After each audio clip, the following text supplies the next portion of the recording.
Continued from the previous file, lesson Pygmalion, page 19. Without getting perturbed at the information of Mr. Doolittle's appearance, Higgins asks her to let him come in.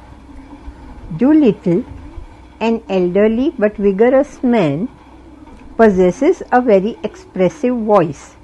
Doolittle has come here and announces that he wants to take her daughter away. Immediately, without raising dissension to his proposal, Higgins immediately agrees to his want, telling him to take her away at once. This reaction shocks and surprises Doolittle, who actually has not come to take his daughter. Truly speaking, he has taken the trouble once to get rid of her, and it is certain that he does not want her back now.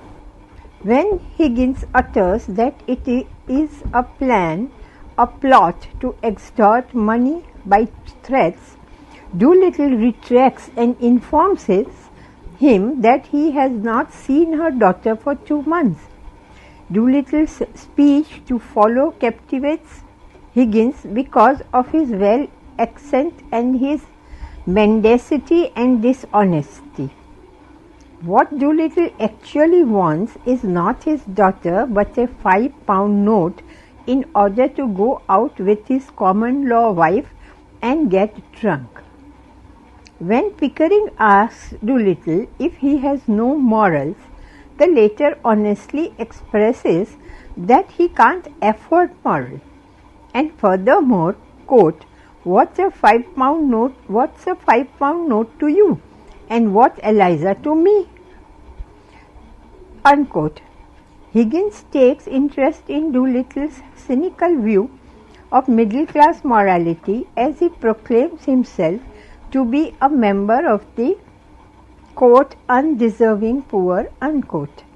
He demands £5 from them with the promise that he will not save it. But by Monday he will have spent the entire money on one single drunken spree with his missus. Higgins finds the idea and the person irresistible, and he plans to give him £10. But Doolittle demurs, stating that the £10 might cause him to feel prudent, while £5 is just enough for a spree. Higgins condescends to Doolittle's demands and gives him £5. As Doolittle is ready to leave, his daughter enters, dressed in a new Japanese kimono. Her father cannot recognize her at first and is truly surprised that she could even get herself cleaned up to look as good as she does. Eliza instantly warns all that her father has come here not for a good purpose but for a bad one, that is, wheedling money out of them in order to get drunk. Eliza is now in a Eliza is now in a mood to save her relationship with her father and old friends, but Higgins warns her not to drop her old friends so quickly. By then, the new clothes for Eliza arrive, and she rushes out to see the new clothes, uttering one of those unspeakable noises, quote, ah, oh, ooh, ooh, unquote. Both Higgins and Pickering acknowledge that they have embarked on a rough work or a, quote, stiff job, unquote. Act 3 opens at Professor Higgins's mother's house on her at-home day. On this day, she is going to receive her guests. She seems to be frustrated and dismayed when she finds that her son has come as his manners and etiquette are not befitting and often offend her visitors. Higgins assures her, page 20, with the word that Eliza will be here to receive the guests so that she may not get offended. By this time, Eliza has been trained how to speak in different social gatherings. It is an opportunity for Mr. Higgins, to test how far his subject, that is Eliza, has acquired the learning to become a duchess. He tells his mother that he has instructed Eliza to restrict her conversation to only two subjects, the weather and everybody's health. Higgins expects that his mother should notice not only how the girl utters her speech, but also what she pronounces during her speech. Their conversation is interrupted by the parlour maid, who announces the arrival of two guests, Mrs. and Miss Ainsford Hill. Their accent is recognized by Professor Higgins, but he cannot remember where he met them earlier. After the introduction, Colonel Pickering and Freddie Ainsford Hill are ushered in by the parlour maid.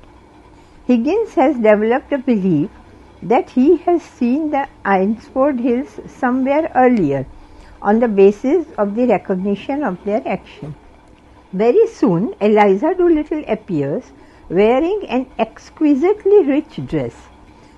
She produces an impression of remarkable sophistication and awes on those present. She receives the guests with an elaborate greeting, quote, "How do you do?" unquote, and her pronunciation is uttered with impeccable precision and sophistication. When the subject of weather is brought to the forefront, Eliza comes forward voluntarily to express her observation in such an erudite, precise manner that it overwhelms everyone. To the simple question, quote, "Do you think it will rain?" unquote, Eliza answers elaborately, quote, "The shallow depression in the west of these islands is likely to move slowly in an easterly direction. There are no indication of any great change in the barometrical situation," unquote. Eliza's learning on weather gets exhausted and she is eager to shift to another subject, health. She announces in the most precise English the circumstances in which her aunt died. She is precise in her choice of diction and phrases, but makes an elaborate description of her aunt's death, which is full of idioms and frank language.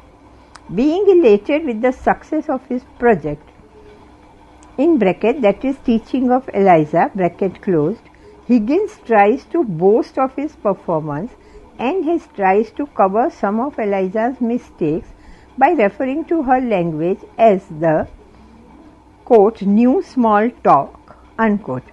However, Freddie is delighted with the entire performance of Eliza and is eager to hear more from Eliza and thereby to have company with her. Even he wants to accompany Eliza home.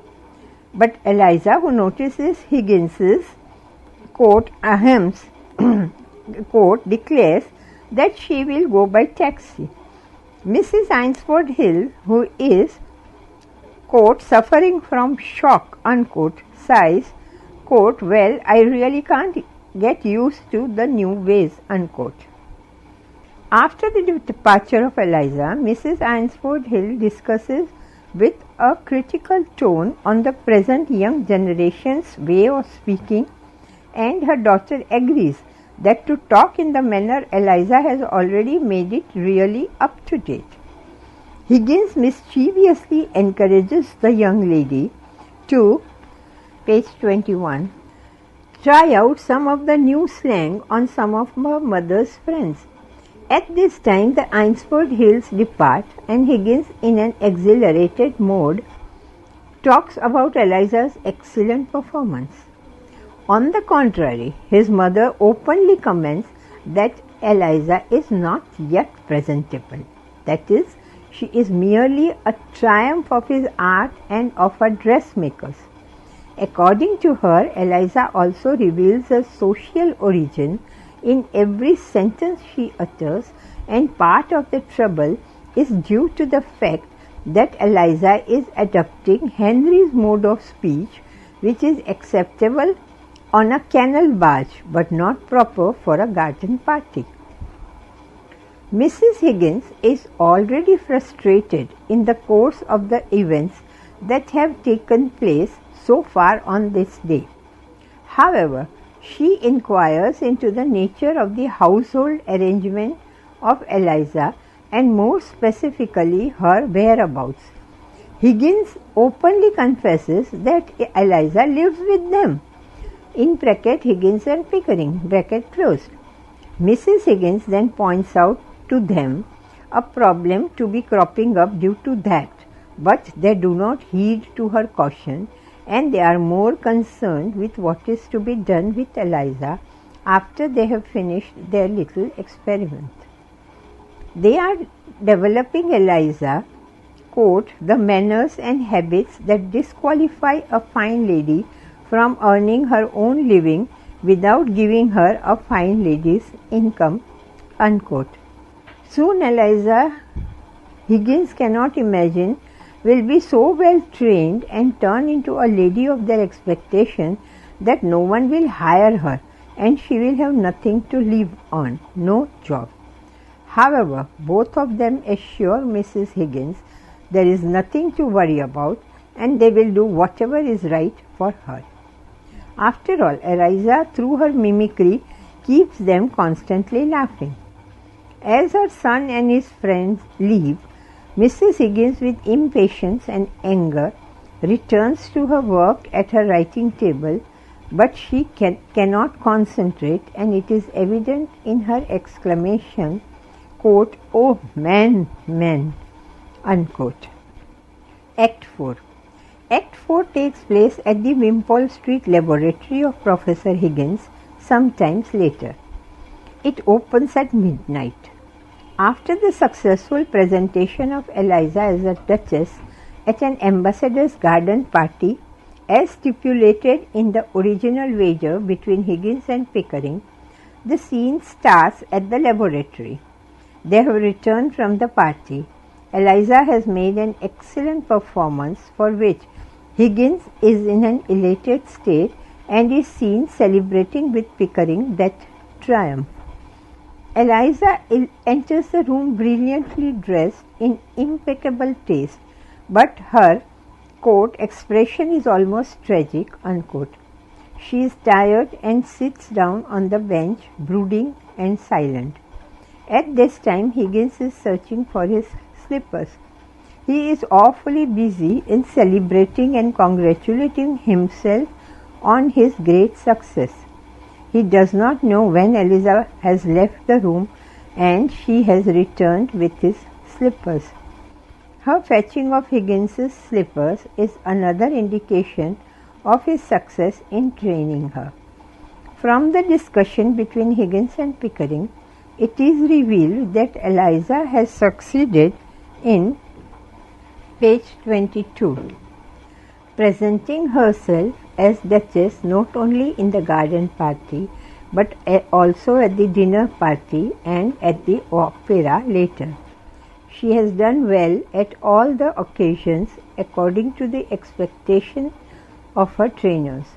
Higgins admits, quote, "Yes, for the first 3 minutes, but when I saw we were going to win hands down, I felt like a bear in a cage, hanging about doing nothing.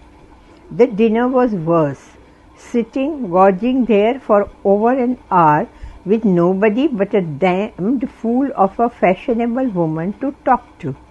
I tell you, Pickering, never again for me. No more artificial duchesses. The whole thing has been simple purgatory," unquote.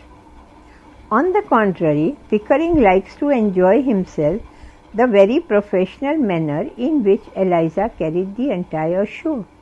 Feeling tired, they wish to retire to bed, and Higgins instructs to Eliza to switch off the lights and also to tell Mrs. Pierce that he shall have tea instead of coffee the next morning.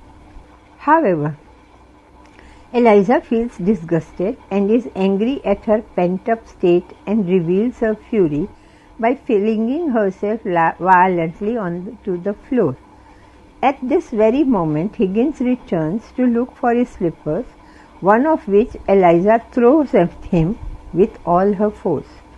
He is totally confused at her present behavior, representing her seething anger. She launches a blame against him as he is only concerned about winning his bet without any regard to her. She calls him a selfish brute who is ready to throw her back into the gutter now that she has won his bet for him. She asks him why he picked her out of the gutter if he wanted to throw her back again. She has suddenly realized that she has been made a lady but is fit for nothing else. Losing her temper, he thrusts his hand into his pockets and walks about rattling the contents of his pockets. He assures that Eliza will not have difficulty to get married to some person. Eliza returns a reply in a harsh tone that she was above that at the corner of Tottenham Court Road where she used to sell flowers. Now she has been made a lady and so she is not fit to sell anything but herself. Higgins reacts with a tone of disgust as she is commercializing the bond of matrimony. He further tells her that she might revert to her old idea of working in a flower shop. He is certain that Pickering could have set her up in one. Getting frustrated at the action of Eliza, Higgins feels tired and decides to go to bed. But Eliza stops him and surprises him by asking him whether her clothes belong to her or to the Colonel.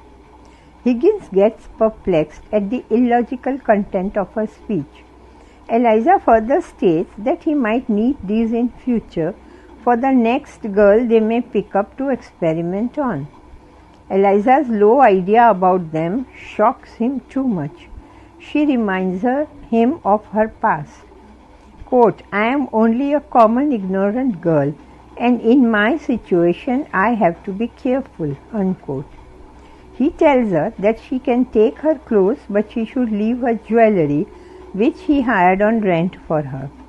She responds to his speech with retort by asking him to take the jewellery to his room so that there will be no risk of their being missing.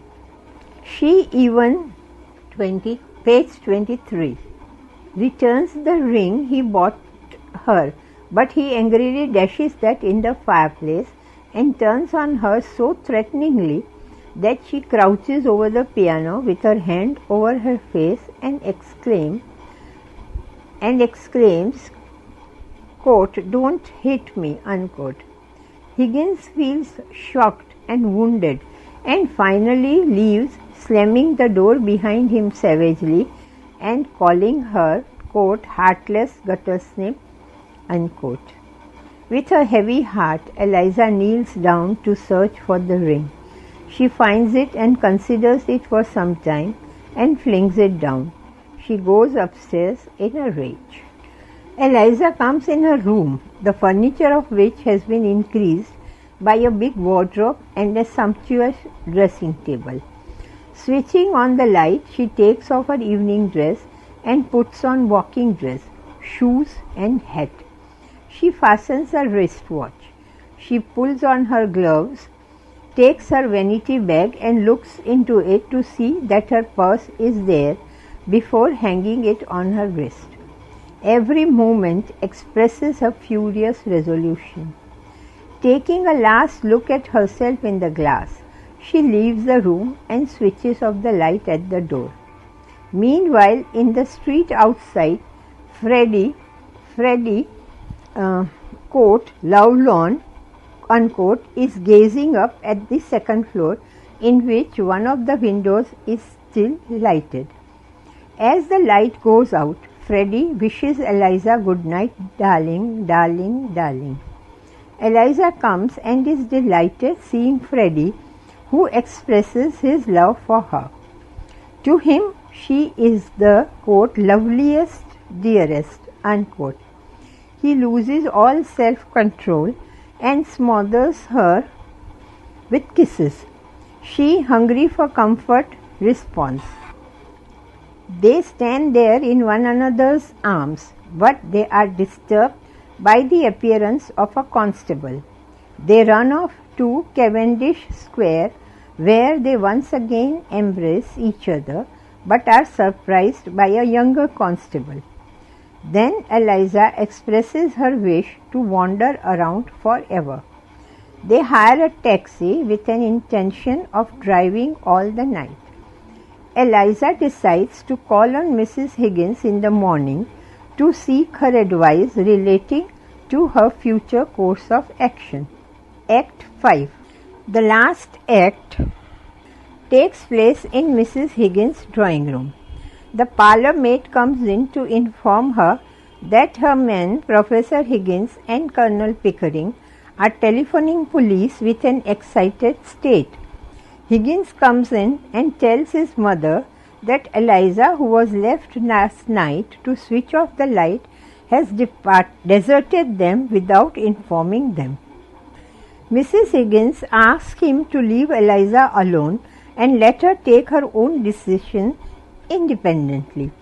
She disapproves their decision of informing police regarding Eliza's disappearance. At this time, Mr. Doolittle arrives. Mrs. Higgins describes him as being a gentleman dressed brilliantly in a new frock coat and other elegant attire.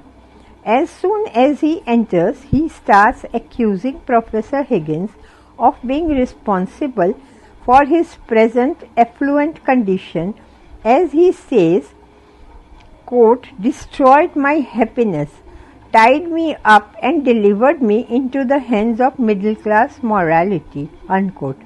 For a joke, Higgins mentioned Alfred Doolittle's continued in the next file.